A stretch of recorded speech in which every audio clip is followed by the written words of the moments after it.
E aí, pessoal, tudo bem? Estou aqui no canal hoje para lançar polêmica, falar de polêmica que eu entrei um pouco no Twitter, né, nesta noite de quarta-feira, começo da quinta-feira. Muita gente está me xingando, claro, tudo na brincadeira, né, mas muita gente está reclamando de mim, se dizendo decepcionado. Mas vamos lá. Depois da classificação do Tottenham em cima do Manchester City, com derrota por 4-3 em Manchester, vitória por 1-0 em Londres, muita gente voltou àquele debate sobre a validade da regra o valor, na verdade, da regra dos gols fora de casa como critério de desempate. Porque ele seria injusto. Para muita gente é injusto, muita gente não gosta dessa regra, vê ela como antinatural. E eu concordo, assim, o conceito faz sentido. Porque um gol fora de casa tem que necessariamente valer mais que um gol em casa, né? No final das contas, o confronto entre Tottenham e Manchester City terminou em 4-4. Não importa onde tenham sido feitos os gols, os dois times mostraram que empataram, que foram iguais, né? Por que não jogar uma prorrogação? Porque não definir a classificação na disputa de pênaltis. Um gol fora de casa não deveria ter um peso diferente. Outra questão aí que muita gente defende o fim dos gols fora de casa como regra é que, por exemplo, pegando o exemplo do outro jogo de ontem, a Chapecoense ganhou de 1-0 do Corinthians. Não, pega até um exemplo de um placar mais forte. O Santos ganhou de 2-0 do Vasco no jogo de ida da Copa do Brasil. Se digamos que houvesse a regra dos gols fora de casa na Copa do Brasil deste ano, não há. Mas digamos que houvesse, o Vasco tem que ganhar de 2-0 do Santos. Se o Santos faz um gol, o Vasco passa a ter que fazer 4. Então a situação do Vasco fica muito difícil. Por exemplo, o Vasco faz 1-0, daí tá dando aquele calor lá, tá tentando empatar o confronto ali, tá com chance, tá emocionante, pum, contra-ataque, gol do Santos, 1-1. Aí o Vasco passa a ter que fazer, em vez de precisar fazer mais um, precisa fazer mais 3 gols. E mata o confronto, todo aquele segundo tempo lá já definido, porque o Vasco eventualmente desiste do jogo. Eu não estou dizendo que vai acontecer isso, até porque eu estou pegando uma hipótese de um regulamento que não está sendo adotado, tá? Mas é uma situação que é muito recorrente em confrontos aí com regra de gol fora de casa, que um time perde fora sem fazer gol, e daí quando toma um gol em casa já precisa escalar uma montanha e o confronto perde a graça. Isso realmente acontece em alguns confrontos, tá? Então por isso tem muita gente que reclama do gol fora de casa. Mas eu vou dizer aqui porque eu defendo a regra, porque eu acho, na verdade, porque eu gosto dela. Não estou querendo dizer que ela é melhor ou pior, é uma questão de gosto pessoal, na verdade, né? Eu gosto dela, tem gente que não gosta dela, mas eu vou dar os meus argumentos para gostar dela, porque eu gosto dela, tá? Um dos argumentos em favor da regra do gol fora de casa ser usado como critério de desempate é porque ele incentiva os times a tentarem o gol fora de casa, né? Por exemplo, no caso do Corinthians e Chapecoense desta quarta, o Corinthians ficou o primeiro tempo sentado aí no jogo, a Chapecoense fez 1-0, pressionou, podia ter feito mais, mas no final das contas vai sair com 1-0, que não é um resultado tão ruim para o Corinthians, considerando que vai jogar em casa. Se ganhar por um gol de diferença, não importa se por 1-0 ou por 5-4, no mínimo joga para pênaltis a decisão. Se ganhar por 2, classifica. Então não fica sendo um resultado horroroso. Com a regra do gol fora de casa, se a Chapecoense vai lá e faz um gol na arena, o Corinthians tem que ganhar por 2 gols de diferença obrigatoriamente. Então ficaria muito mais difícil. Então o Corinthians até tentou o empate no segundo tempo, mas também não é que fez aquela força toda, né? Então esse é o argumento mais comum em favor da regra do gol fora de casa. Mas o meu argumento principal não é esse, tá? Apesar desse ser um argumento válido, porque no Brasil isso acaba sendo muito comum, né? O time fora de casa não se aventura, e ainda mais agora que não tem mais o gol fora de casa, né, na Copa do Brasil. Mas o meu argumento principal é outro. A gente convenhamos que o jeito mais justo de definir o classificado num confronto de mata-mata, com jogos de ida e volta, o jeito mais justo é definir quem ganha o confronto na soma do placar, no placar agregado, né, na soma dos placares. Quem faz mais gol nos 2 jogos, com bola rolando. Acho que isso parece meio lógico. Isso é mais justo, pelo menos. Pode não ser mais divertido, disputa de pênalti ser mais divertido, mais emocionante, mas o mais justo é quem faz mais gol, certo? E eu já tinha uma desconfiança no começo de que a regra do gol fora de casa, ela não é que ela definia quem classificava, ela diminuía a quantidade de disputa de pênaltis. Eu tinha a sensação que ela diminuía a quantidade de empates no placar agregado, de jogos de duelos que terminavam empatado. Eu tinha feito um estudo há uns anos para a revista ESPN, pegando esses números, mas esse estudo já tem quase 10 anos, então já ficou velho. Resolvi fazer essa conta de novo hoje, tá? Então, eu vou publicar o vídeo hoje mesmo, então hoje é quinta-feira. Fiz a conta de novo hoje, tá? O que eu fiz? Eu peguei todos os confrontos eliminatórios da Libertadores e da Copa do Brasil de 2000 pra cá. Por que esses dois torneios? Primeiro que eles são bem perto da nossa realidade, né? São os dois torneios que tem mata-mata mais próximos do nosso dia a dia. E são dois torneios que mudaram de regulamento ao longo desse período. A Libertadores não tinha a regra do gol fora de casa até 2005. A partir de 2005 passa a adotar a regra do gol fora de casa. A Copa do Brasil tem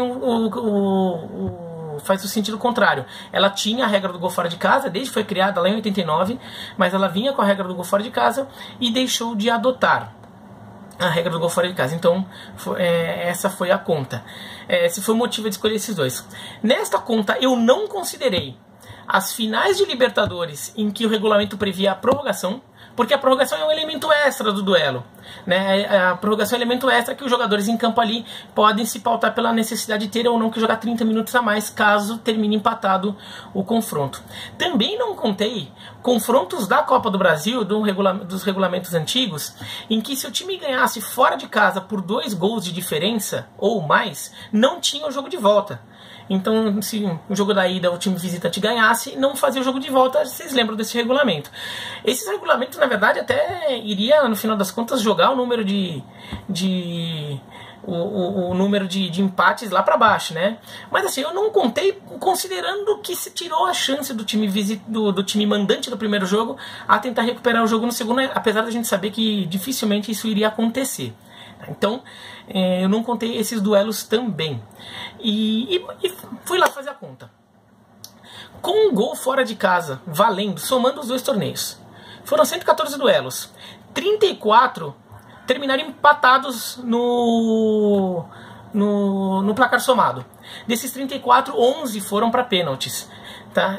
Não importa nem quantos foram para pênaltis e quantos foram decididos nos gols fora de casa. O importa é que 34 de 114 duelos terminaram empatados. E tiveram que ser adotado um critério de desempate ali entre eles, não importa qual. Tá? Foram 29,8% dos duelos de mata-mata terminando em empates. Então, assim, quase que 1 a cada 3 termina empatado. Sem a regra do gol fora de casa na Libertadores e na Copa do Brasil.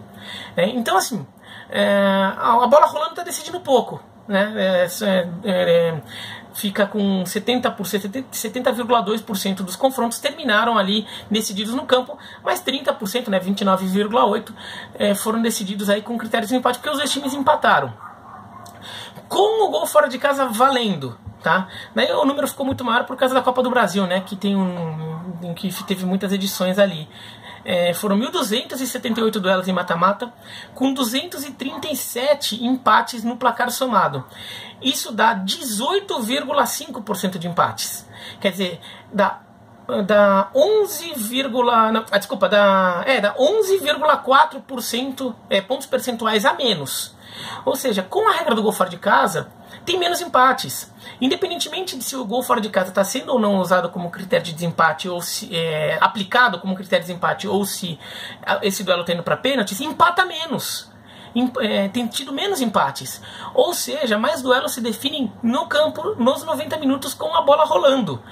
Isso porque eu não contei os tais jogos que o jogo de ida terminaram com 2 gols ou mais de vantagem do visitante na Copa do Brasil. Se eu contasse, de 18,5% ia cair para uns 15% de duelos empatados, considerando que o time visitante não iria, dificilmente iria recuperar-se da derrota do jogo de ida. Então a quantidade de empates no placar somado é muito menor. Daí assim, a gente pode tentar levantar muitas teses. E assim, peguei de 2000 para cá, então é uma amostragem bem grande. São mais de 100 duelos sem gol fora de casa e mais de 1.200 com gol fora de casa valendo. Então assim, uma aberraçãozinha aqui ou ali, ela fica completamente absorvida ali nessa amostragem muito ampla, essa amostragem estatística bem mais ampla. Então dá para argumentar que, pelo menos para a realidade do futebol brasileiro e sul-americano de Libertadores e Copa do Brasil, a regra do gol fora de casa tem um resultado prático. Ela faz com que mais jogos se definam nos 90 minutos. Por que isso pode acontecer? Isso pode acontecer por quê? Por causa do tal exemplo lá digamos, num caso desse Vasco e Santos ou do Corinthians e Chapecoense. Se a Chapecoense no jogo de volta ou o Santos no jogo de volta vai lá e faz um gol, o Vasco ou o Corinthians teria que fazer muito mais gols e de repente acabam desistindo, assim, desestimulados, né, e acabam não conseguindo, né, se de repente eles precisassem, talvez eles se insistissem. Mas o que acontece muito também é que com o pênalti sendo uma coisa tão fácil de acontecer, né, você precisa só empatar, porque com a regra do gol fora de casa valendo, tem que ser dois resultados realmente espelhados, né, 1-0 e 1-0, 2-1 e 2-1, para ter pênaltis. É mais raro, é mais incomum. Com a regra do gol fora de casa não valendo, 1-0 e 2-1 já dá pênaltis, 2-0 e 4-2, é muito mais fácil dar pênaltis. E dois empates, então é mais fácil ainda. De 0-0 e 0-0, por exemplo. Em jogos desses, jogos, por exemplo, que estão equilibrados, chegam no segundo tempo, o confronto está se encaminhando para uma disputa de pênaltis, é muito comum também os dois times meio que aceitarem a situação. Eles até vão jogando, se vier um gol ótimo, mas também não vão se expor muito, porque no final das contas deixar para pênaltis é uma forma confortável para o jogador, porque no final das contas ele não perdeu, ele caiu nos pênaltis, numa forma de definição mais lotérica, mais incerta, né? Então os jogadores muitas vezes empurram aí para os pênaltis, muitos confrontos ficam arrastados no segundo tempo para chegar em pênaltis. Pelo menos é uma sensação. Alguns ficam, alguns não ficam, óbvio. Mas o fato é, independentemente do motivo que leva a isso, o fato é, a regra do gol fora de casa, na realidade do futebol brasileiro, dos clubes brasileiros, faz com que mais jogos se definam nos 180 minutos de bola rolando. Por isso que eu gosto da regra do gol fora de casa, tá? Então, é isso. Vocês podem, não precisam gostar, tá? Vocês podem adorar a disputa de pênaltis. Então, falando, não, eu quero que tenha pênalti mesmo, é divertido. Grêmio e Inter foi super emocionante. Vocês podem querer. Não, é vontade. Não tô, essa é a minha forma de ver. Não tô querendo dizer que eu esteja certo, tá? Na verdade é uma opinião, uma coisa subjetiva. A minha é essa, vocês podem ter um gosto diferente. Sei lá, eu não gosto de comer comida japonesa, vocês podem gostar, não existe certo e errado, é questão de gosto, certo?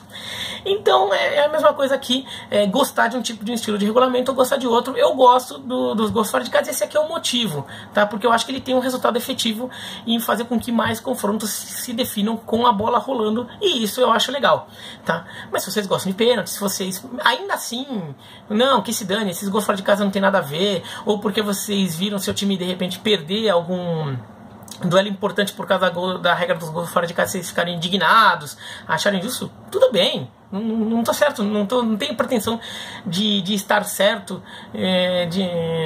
só tô explicando o porquê, nessa minha opinião, e causando uma polemiquinha. Bom, e vocês podem aqui embaixo comentar se vocês gostam ou não gostam. Eu já sei que eu vou tomar porrada, mas não me xingue, pô, não tô xingando vocês, não precisam me xingar, tá? Mas podem colocar aqui nos comentários. Se acharam o vídeo legal aqui, se inscrevam no canal, cliquem no sininho para receber notificações. Podem me seguir no Twitter também, @ubiraleal, no Instagram @ubiraleal, lá também, se vocês quiserem puxar papo ali também sobre esse assunto, sobre outros, podem à vontade, tá? Mas é isso então, espero que tenham entendido um pouco o que eu quis dizer aqui, qual foram minhas argumentações, porque eu gosto da regra dos gols fora de casa, tá? É isso então, um abraço e até mais.